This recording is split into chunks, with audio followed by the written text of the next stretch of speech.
एक समय की बात है। एक घर में लीला देवी नाम की एक बूढ़ी औरत रहती थी। उस औरत के पति का देहांत कुछ सालों पहले ही हुआ था।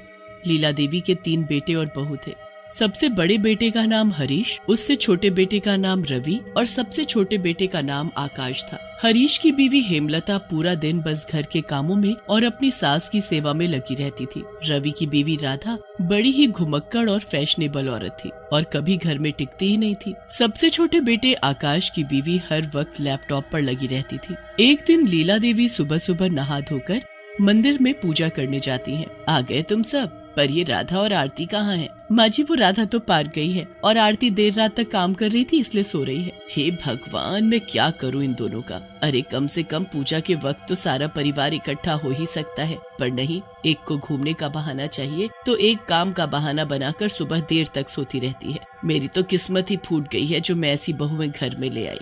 माँ जी, आप सुबह सुबह अपना मन खराब मत करो, हम सब तो है ना। चलो हम पूजा शुरू करते हैं। सब लोग पूजा करके अपने अपने कामों में लग जाते हैं। तीनों बेटे अपने काम पर चले जाते हैं और हेमलता रसोई में खाना बनाने लगती है। लीला देवी आंगन में बैठी पान खा रही होती है। थोड़ी देर बाद राधा पार्क से वापस आती है। अरे भाभी, मेरे लिए फटाफट 1 गिलास नींबू पानी बना दो। ओ हो, महारानी आ गई तुम। एक तो पूजा के वक्त गायब हो जाती है और ऊपर से आकर उस बेचारी पर हुक्म चला रही है। क्या है माँ जी, सुबह सुबह मुझे सुनाना शुरू मत कर दो अब। राधा के जाने के बाद वहाँ आरती आंखें मलती हुई आती है। हाय भाभी, जरा 1 कप अदरक वाली चाय तो बना दो। अभी एक महारानी गई नहीं कि दूसरी आ गई हुक्म बजाने। अपना अपना काम खुद किया करो, समझी? वो कोई तुम्हारी नौकरानी नहीं है। अरे माँ जी, कोई नहीं, बस 5 मिनट का ही तो काम है। आप कितनी अच्छी हो भाभी। और एक ये है जो हर वक्त बस हमें सुनाने का मौका ढूंढती रहती है। अरे माँ जी, आप चिंता न करेंगे, सब सीख जाएंगी।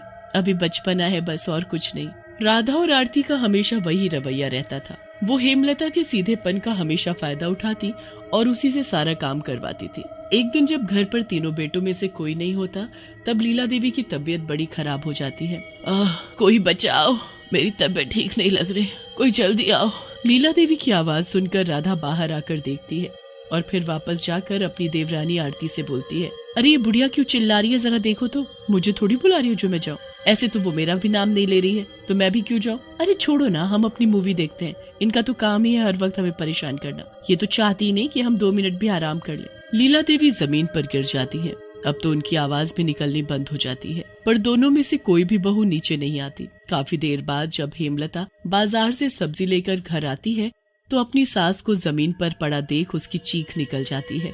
माँ जी, अरे कोई जल्दी आओ, अरे कोई है, जल्दी आओ, देखो माँ जी को क्या हो गया, अरे कोई तो आओ। हेमलता की आवाज सुनकर जल्दी से राधा और आरती नीचे आती हैं। अरे इन्हें क्या हो गया? मैंने तुम दोनों को बोला था ना कि माँ जी का ध्यान रखना, आज उनकी तबीयत कुछ ठीक नहीं है। ओह हो, खुद तो आप बाजार चली गई थी घूमने और अब हम पर चिल्ला रही हो। मैं घूमने नहीं गई थी, मैं बाजार से जरूरी सामान लेने गई थी। अब जल्दी से कोई डॉक्टर को बुलाओ। जल्दी से डॉक्टर आता है, पर लीला देवी के पास वक्त नहीं होता।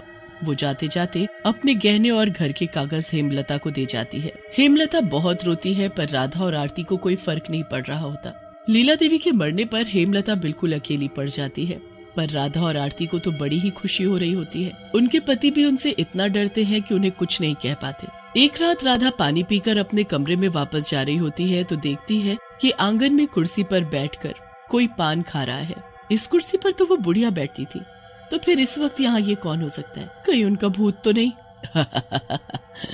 सही कहा तुमने बहू, मैं ही हूँ तेरी सास। अब मैं आ गई हूँ वापस तुमको सबक सिखाने। अगली सुबह हमेशा की तरह राधा पार्क चली जाती है और आरती मजे से सो रही होती है और बेचारी हेमलता रसोई में काम कर रही होती है। हेमलता की तबीयत उस दिन बिल्कुल ठीक नहीं होती। वो थोड़ी देर कमरे में जाती है कि तभी वो चुड़ैल वहाँ आ जाती है। यहाँ तो सारा का सारा काम ऐसे ही पड़ा है, बेचारी मेरी बहू कैसे करेगी इतना काम, मैं अभी सब कर देती हूँ। चुड़ैल एक चुटकी बजाकर सारा खाना बना देती है और फिर वहाँ से गायब हो जाती है। जब वहाँ हेमलता वापस आती है तो ये सब देखकर हैरान रह जाती है। उसे लगता है कि ये सब राधा और आरती ने किया है, पर राधा और आरती तो उसके खिलाफ साजिश कर रही होती है। राधा चुपके से हेमलता के कमरे में जाकर अपनी सास के दिए गहने को चुराने की कोशिश करती है, पर उसकी सास जो चुड़ैल बन चुकी होती है वो उसके पीछे खड़ी होती है। इन दोनों की नजर बस मेरे गहनों और मेरी प्रॉपर्टी पर है, इसे तो मैं अभी सबक सिखाती हूँ। चुड़ैल पीछे से राधा के बाल पकड़कर उसे गोल गोल चारों तरफ घुमा देती है। अरे बचाओ बचाओ कोई मुझे। राधा चक्कर खाकर जमीन पर आ गिरती है। वो इधर उधर देखती है पर उसे कोई नहीं दिखता। वो जल्दी से आरती के पास जाती है। मैं वहाँ नहीं जाऊंगी, वहाँ पता नहीं किसने मेरे बाल पकड़कर मुझे घुमा डाला। वहाँ जरूर कोई भूत या चुड़ैल है। आप भी ना कितनी डरपोक हो, देखो मैं कैसे अभी गहने और कागज लेकर आती हूँ। इस बार आरती हेमलता के कमरे में जाती है और घर के कागज और गहने ढूंढने लगती है। अच्छा तो अब ये आ गई, इससे भी मैं जरा सबक सिखा ही दूं। आरती अपनी सास के बक्से को खोल ही रही होती है कि पीछे खड़ी उसकी सास उसके सर पर छत से ढेर सारी मिट्टी के साथ एक भारी ईंट भी गिरा देती है। अरे मर गई मैं, हाय रे कोई तो बचाओ रे। आरती वहाँ से भागकर राधा के पास जाती है और चुड़ैल वहीं खड़ी खड़ी खूब हंसती है। कोई हाथ तो लगा कर दिखाए मेरे गहनों और कागजों को, आई बड़ी महारानी।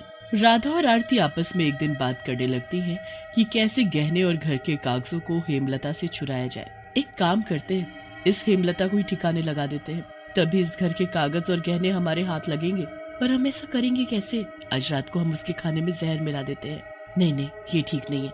हम सीढ़ियों पर तेल डाल देते हैं जिससे वो फिसलकर ऐसा गिरेगी कि बचने का कोई चांस ही नहीं। राधा और आरती पूरी सीढ़ियों पर तेल फैला देती है और चुड़ैल ये सब करते उन्हें देख लेती है। ये अब इन हरकतों पर आ गई, इनको तो मैं अभी बताती हूँ। चुड़ैल उन दोनों को ही पीछे से धक्का दे देती है और दोनों लुढ़कते हुए नीचे आ गिरती हैं। दोनों के सिर फट जाते हैं और सर से खून आने लगता है। दोनों बुरी तरह चीखती हैं और उनकी आवाज सुनकर हेमलता बाहर आंगन से अंदर आती है।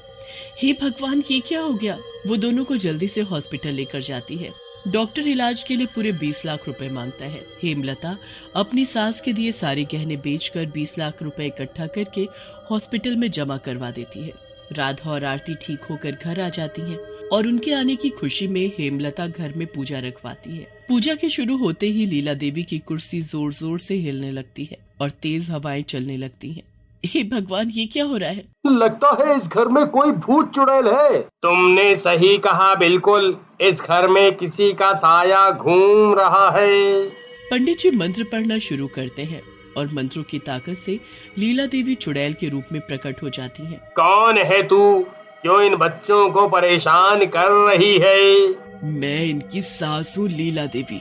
ये राधा और आरती की वजह से मैं मर गई। मैं इन दोनों को सबक सिखाने और अपनी बड़ी बहू की मदद करने के लिए वापस आई हूँ। नहीं, हमने कुछ नहीं किया। झूठ मत बोलो तुम दोनों। बताओ, सीढ़ियों पर तेल किसने और क्यों गिराया था? बताओ कि तुम मेरे गहने और घर के कागज चुराने हेमलता के कमरे में नहीं जाती थी। बताओ कि तुमने मुझे मरने को छोड़ दिया और मुझे बचाने नहीं आई थी। नहीं पंडित जी, ये सब झूठ है। चुड़ैल दोनों के बाल पकड़ लेती है। बता सच, वरना तुम दोनों को ऐसे ही घुमाती रहूंगी। बताते हैं। राधा और आरती सारी बात सच सच बताते हैं। हमें माफ कर दो, अब हम सुधर गए हैं। जब कल हेमलता भाभी ने सारे गहने बेचकर 20 लाख रुपए जमा करवाए थे, तभी हमें अपनी गलतियों का एहसास हो गया था। अब हम सब मिलकर रहेंगे। मुझे तुम दोनों के ऊपर कोई भरोसा नहीं है। माँ जी, आपको मुझ पर तो भरोसा है ना? ये दोनों सच में बदल गई हैं। आप इन्हें छोड़ दो। हेमलता के काफी मिन्नत करने पर लीला देवी उसकी बात मानकर वहाँ से चली जाती है। राधा और आरती को अपने किए पर बहुत पछतावा होता है और वो सुधर जाती है। उसके बाद वो तीनों बिल्कुल बहनों जैसी रहती हैं और हर काम मिलकर करती हैं।